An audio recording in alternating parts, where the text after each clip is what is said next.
C'est parti pour la chasse aux bonnes affaires. Le Black Friday, c'est vendredi et cela pose des questions à certains. Comment les commerçants peuvent-ils assurer tellement de bonnes affaires à leurs clients? Y trouvent-ils toujours leur compte? Est-ce qu'on en fait parfois un petit peu trop? Et puis, c'est vrai, bonnes affaires le sont-elles toujours? On va se poser beaucoup de questions et y répondre. Bienvenue sur le plateau de Versus.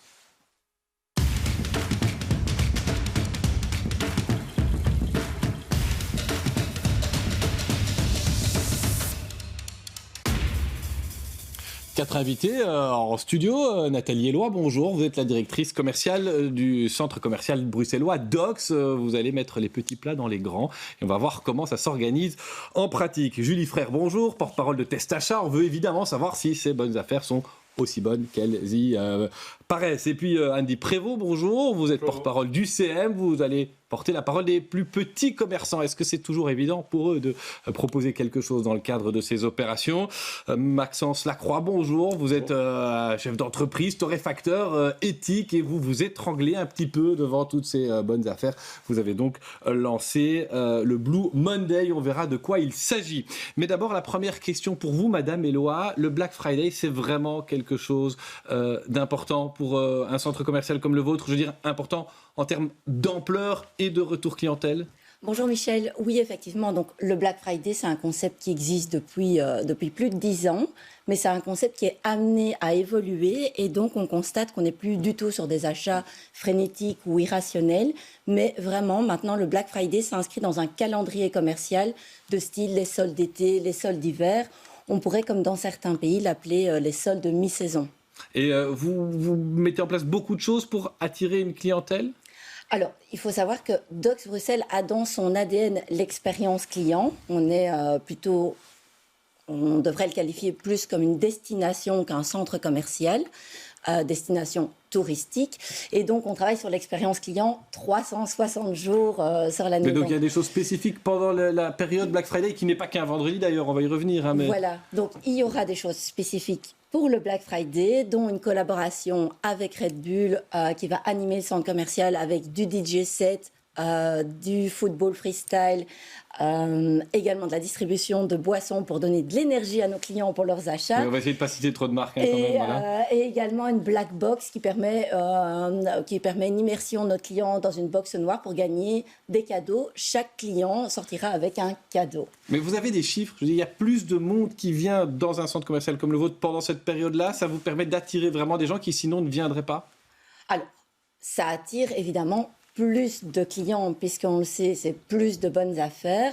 Donc l'année passée, on a enregistré sur le vendredi, samedi, dimanche, un peu plus de 105 000 visiteurs. Cette année, il faut savoir que maintenant, un samedi, Dox enregistre un peu plus ou moins 50 000 visiteurs. Donc on attend effectivement beaucoup de monde pour ce week-end. Julie Frère, voilà, on attend du monde dans les centres commerciaux, celui de Madame, d'autres aussi à Bruxelles ou ailleurs. C'est vraiment l'occasion de faire des bonnes affaires. Vous comparez les prix avant, pendant, après et qu'est-ce que vous constatez à Test Achat? Alors, chez Test Achat, notre premier message, c'est toujours comparer. Et ce message, il reste d'application pendant les périodes de soldes, de Black Friday, etc. Ça, c'est la première chose. On ne se rue pas sur une promotion simplement parce qu'on a vu qu'il y avait moins 70%. On compare les prix. Ça, c'est la première chose. Pourquoi? Parce que c'est déjà arrivé qu'il y ait des promos qui n'en soient pas? Oui, tout à fait. Alors maintenant, donc depuis quelques années, on a le retour en Belgique de ce qu'on appelle le prix de référence. C'est le prix le plus bas pratiqué pendant les 30 jours qui précèdent l'annonce de réduction de prix. C'est une obligation légale qui est revenue notamment grâce à la pression d'organisations de consommateurs comme la nôtre, parce que c'était un texte de loi qui avait disparu. Bref, ce qu'on constate néanmoins, c'est qu'il y a des infractions, c'est qu'il y a des entreprises qui continuent de gonfler les prix avant d'appliquer la réduction, et ça c'est de plus en plus développé ces derniers temps, des entreprises qui vont parler du prix de vente recommandé, qui est un prix qui n'a en réalité jamais été appliqué par l'entreprise et sur lequel on va appliquer une promotion. Où on voit des entreprises qui vont simplement mettre offre Black Friday, mais sans réelle référence à un prix antérieur. Donc, il faut être attentif à ça. Pour l'inspection économique, ça tourne aux alentours de 10% les fausses promotions. Bon, évidemment, c'est une estimation parce qu'on ne contrôle pas tout. Mais en tout cas, le message, c'est qu'il y a des fausses promotions, donc il faut se méfier. Et le deuxième point sur lequel je tiens vraiment à insister aussi, c'est si on achète quelque chose dont on n'a pas besoin, ou si on achète quelque chose de mauvaise qualité, quelle que soit la réduction de prix qui est appliquée, ce ne sera pas une bonne affaire. Et on pourra y revenir, mais c'est pour ça que chez Testachat, on a des outils qui suivent l'évolution des prix, mais qui vont aussi obtenir, si vous voulez, une recommandation d'achat sur base du critère du prix, mais aussi de la qualité. Donc je pense qu'il faut être attentif à ces deux paramètres, continuer à rester vigilant pendant cette période un peu frénétique où on est envahi de publicité un peu partout et où parfois on baisse un petit peu nos gardes. Donc garder les bons réflexes de comparaison de prix.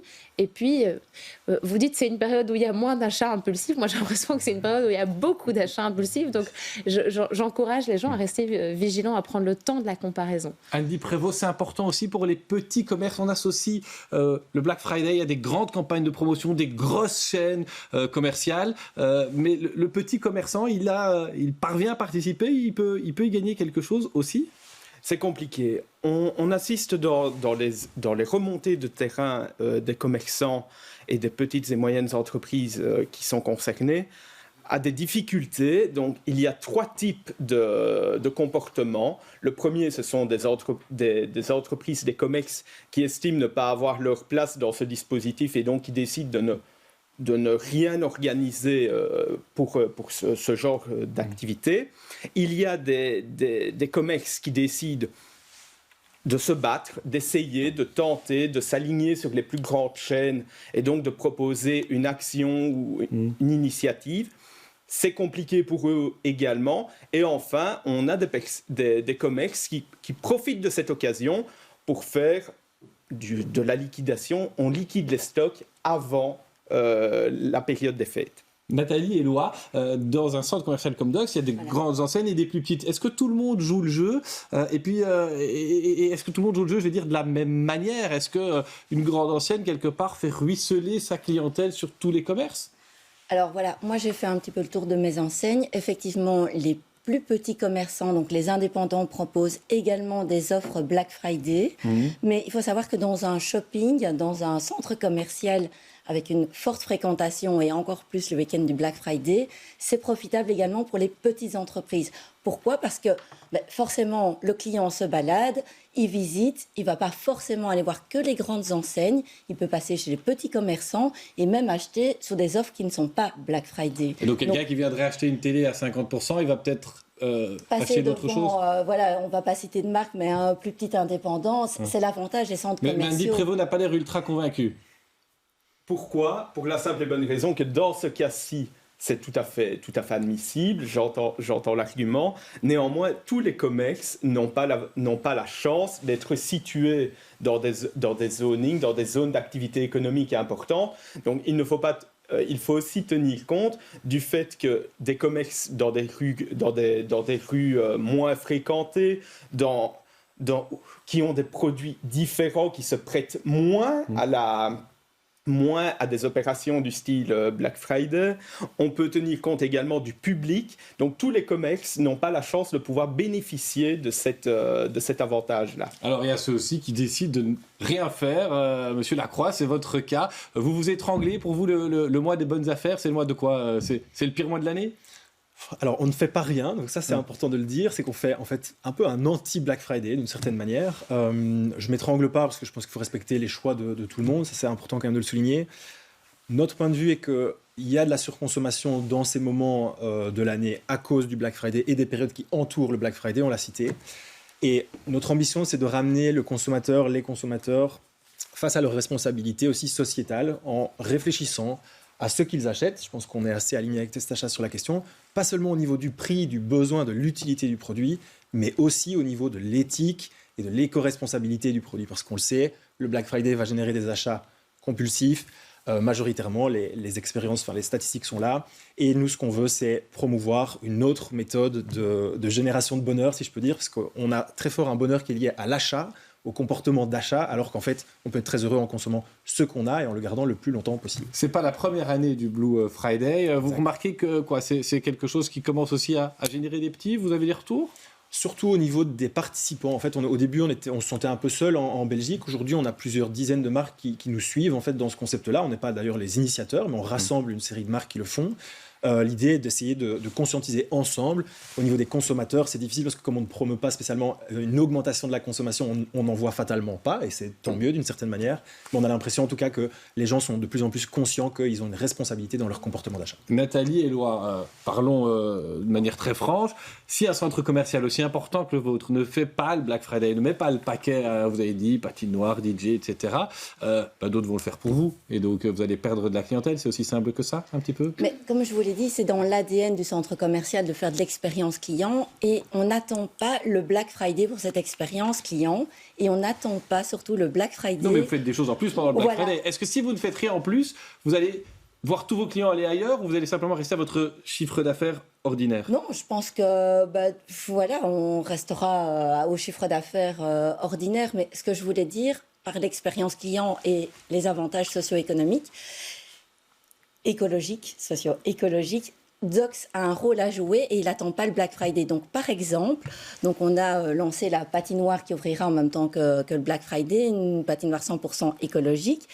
50 cents par ticket d'entrée vendu à la patinoire seront reversés au Télévis. Donc, on profite d'actions commerciales fortes pour pouvoir soutenir des œuvres sociales ou alors écologiques, comme par exemple, on est le seul centre commercial européen à détenir la certification neutrale carbone.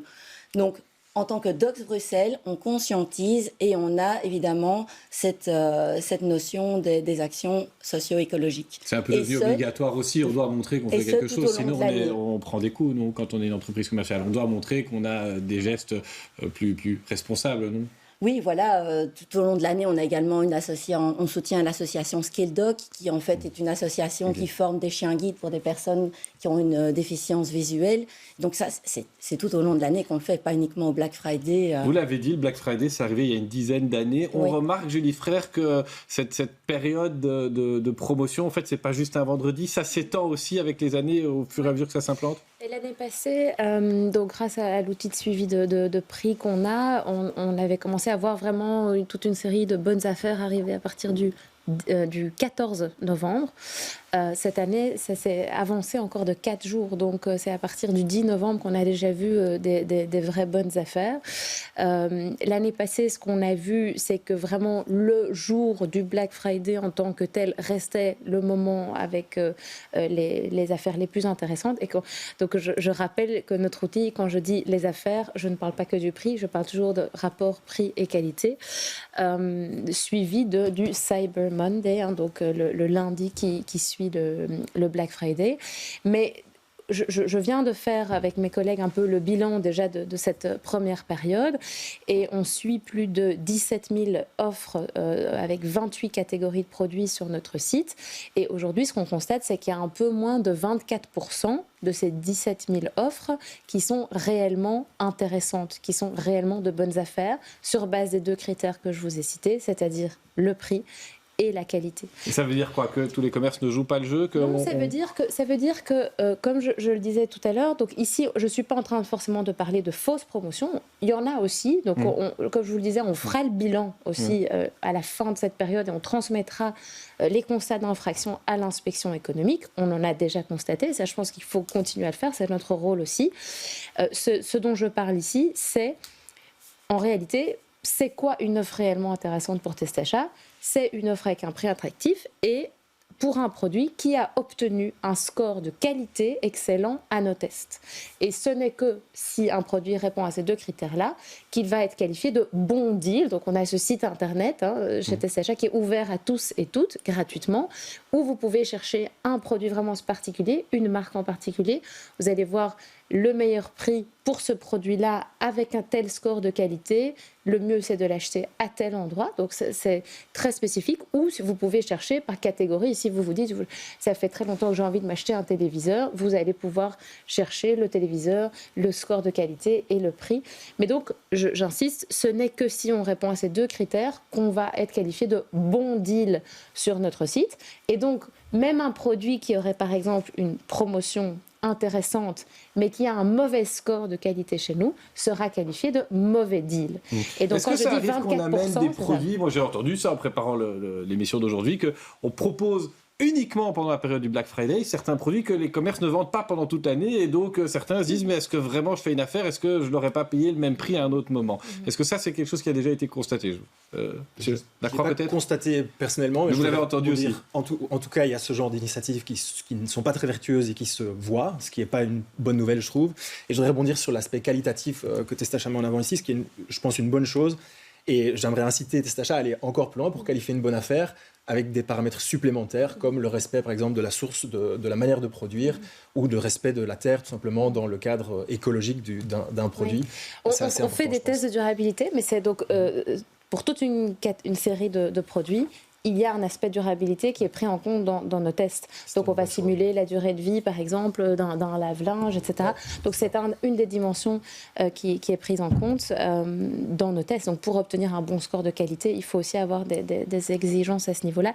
Après, vous savez, comme moi, que c'est pas toujours évident d'avoir la transparence sur toute la chaîne de production d'un produit. 10 ans environ de Black Friday en Belgique. Aux États-Unis, c'est bien plus implanté. Une période qui s'étend.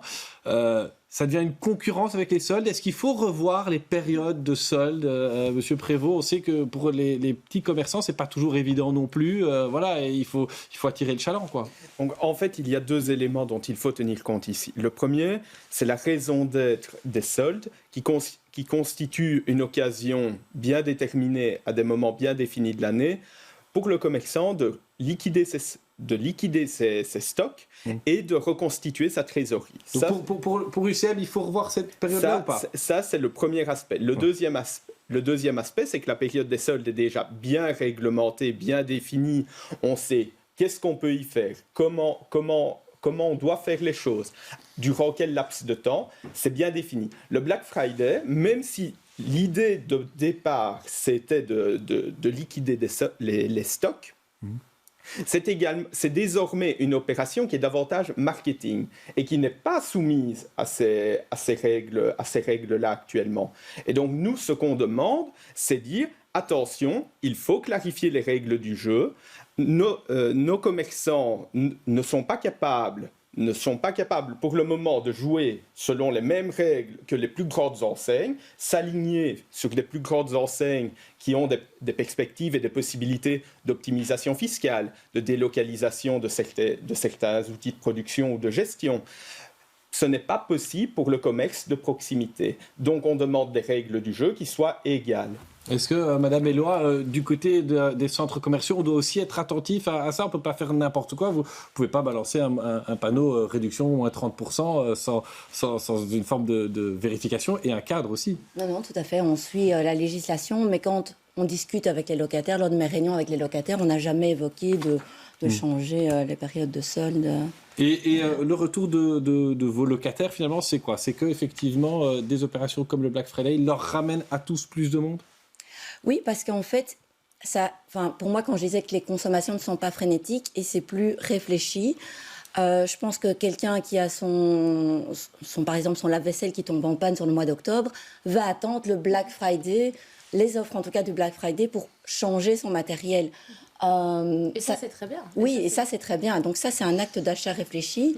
Ça se voit également sur les produits de beauté, etc. Quand je discute avec mes locataires, certains consommateurs viennent faire des stocks. Donc profitent des offres du Black Friday pour faire des stocks. Et donc également anticiper les cadeaux de Noël, puisqu'on sait bien que la période de Noël est une période coûteuse pour tout le monde, et donc profite des offres du Black Friday pour anticiper les cadeaux. Donc c'est ça que je parle d'achat réfléchi. Ça semble aussi en contradiction, si je peux me permettre, avec le fait de devoir créer une patinoire, d'avoir des activités extraordinaires comme celles que vous faites ce week-end, pour attirer de la visite supplémentaire, ce qui montre que si ceci est nécessaire, c'est que ça va générer des achats qui ne le sont pas a priori, parce que les gens du coup ne seraient pas venus en temps normal parce qu'ils n'avaient pas de besoin. Alors, je trouve que c'est contradictoire. La patinoire n'est pas nécessaire, les animations en soi ne sont pas nécessaires, c'est une expérience client, et c'est ce que je disais, c'est tout au long de l'année que je propose une expérience client. Donc si vous venez à Docs un week-end qui n'est pas Black Friday, qui n'est pas Noël, vous allez vivre une expérience client. Mais c'est pas toujours aussi gros que ce que vous mettez en place. C'est pas toujours aussi gros, mais ça n'a pas spécialement un coût parce qu'en fait, depuis 2 ans, Docs est devenu un produit commercial et donc, on va pas citer les marques, mais les marques profitent de l'audience. Ça vous coûte de l'argent d'organiser tous ces événements? Voilà, mais justement, donc en fait, les marques utilisent la fréquentation du centre commercial qui est très forte pour communiquer avec leurs clients. Et donc, par exemple, la patinoire, pour ne pas la citer, elle est sponsorisée par des marques extérieures pour pouvoir communiquer, de la publicité. Je voudrais juste remettre à un moment donné le Black Friday dans le calendrier commercial de l'année. Il y a les périodes de soldes d'été, soldes d'hiver, il y a le Black Friday juste avant l'hiver. Il y a aussi d'autres périodes. On approche Saint-Nicolas, Noël. Vous avez déjà comparé ça aussi? Qu'est-ce qui est le plus bankable, je veux dire, pour un centre commercial et pour vos clients? Aux locataires? Oui. Période Saint-Nicolas, c'est pas du tout la même chose. Black Friday, on sait que c'est des offres incroyables. Voilà. Saint-Nicolas, c'est les enfants, c'est 2600 enfants, c'est la magie à Docs. Mais c'est pas aussi rentable que... C'est vraiment le Black Friday qui est le grand rendez-vous. C'est pas le Black Friday. Bon, on arrive à la fin de cette émission et je vais quand même vous demander de parler une dernière fois, mais c'est un exercice, vous le connaissez, c'est l'argument recevable.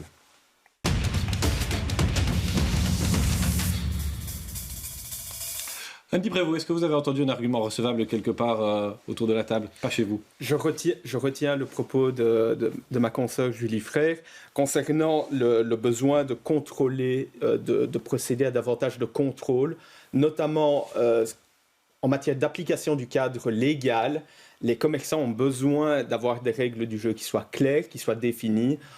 On n'est pas spécialement... Et tous vos affiliés vont apprécier la notion de contrôle? On n'est pas demandeur d'avoir des réglementations supplémentaires. Maintenant, il y a un cadre légal qui existe et je pense que ça permettra aux commerçants de proximité, aux commerçants locaux, d'avoir des règles du jeu équitables par rapport aux grandes enseignes. Julie Frère a un argument recevable de l'autre côté de la table? Oui, mais là où je rejoins Madame Éloi sur le fait de dire que certaines personnes profitent de l'occasion du Black Friday en attendant, en faisant du repérage, en se disant que voilà, ça peut être un moment opportun pour faire ses achats. Et j'encourage ces personnes à aussi privilégier la qualité. Mais donc ça, je pense que ça peut être un effet bénéfique si on le fait de façon raisonnée. C'est vrai que nos outils montrent que le Black Friday est une période intéressante d'un point de vue financier. Donc si on prend en compte la nécessité, la qualité et le prix, ça peut être une période intéressante. Ça reste un moment où vous contrôlez beaucoup, vous avez beaucoup de travail. C'est une période où on est particulièrement attentif chez Testacha, bien sûr.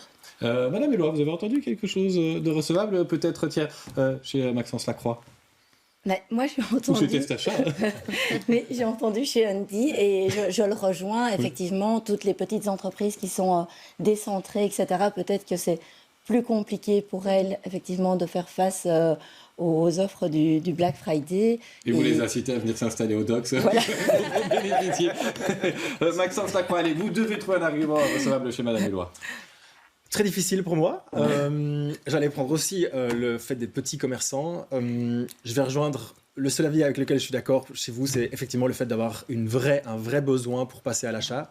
C'est celui qui me paraît être le plus justifiable et ce sera celui-là que je choisis du coup. Qui parmi vous va acheter un objet pendant le Black Friday? Qui a quand même prévu à lorgner, un petit peu préparé comme Julie Frère le demande? Ah ben voilà, vous ferez des économies ce mois-ci et vous reviendrez nous voir avec tout l'argent que vous avez économisé dans quelques temps parce qu'on vous réinvitera pour d'autres sujets. Mais la semaine prochaine, ce sera un autre thème, d'autres invités et de nouveau beaucoup de questions. Merci.